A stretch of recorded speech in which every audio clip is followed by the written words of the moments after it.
歡迎嚟到 PH1344 Studio。今集會同大家講下九巴嘅93K 號線，來往寶林同旺角東站。喺實測之前，不如大家先一齊了解下呢條路線嘅歷史。為配合寶林村入伙，九巴於1988年5月27號開辦93K 線，來往寶林同旺角火車站。後嚟因兩鐵合併而改稱為旺角東站。93K 亦係香港最後4條設有非空調巴士，俗稱熱狗嘅路線之一。喺2016年，為配合觀塘線延線通車，運輸署公布公共交通服務重組計劃，當中包括削減巴士路線班次，而93K 係受影響嘅路線之一。現時93K 繁忙時間為每20至25分鐘一班，非繁忙時間則為每25至30分鐘一班。除班次較疏外，呢條路線亦被評為世界級走線，因為呢條線需途經十分繁忙嘅彌敦道同埋觀塘道，令行車時間大幅增加。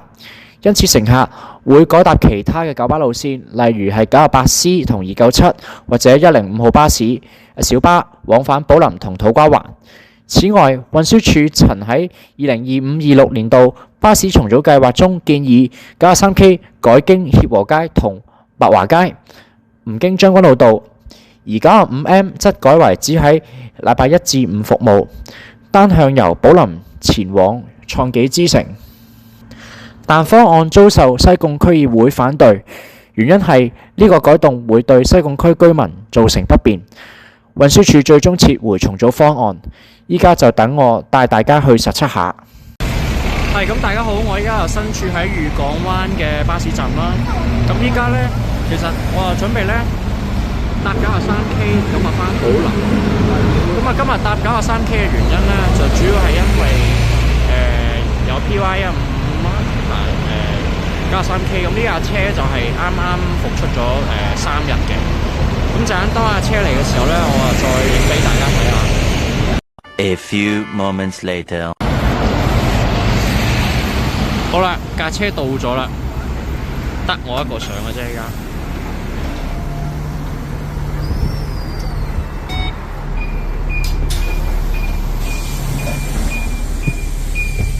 咁我哋返到寶林站啦，再同大家實測下究竟要幾耐時間。A few moments later。好啦，大家好，我啱啱呢就由裕港灣啦坐完呢部車返寶林啦，咁嗰個行車時間呢就係40分鐘。咁依家呢部車呢就係準備去做93A嘅。咁我就講翻頭先個行程先啦。咁就冇辦法啦，因為沿途呢都經過一啲塞車嘅黑點啦，例如係觀塘道啦同埋鯉魚門道啦。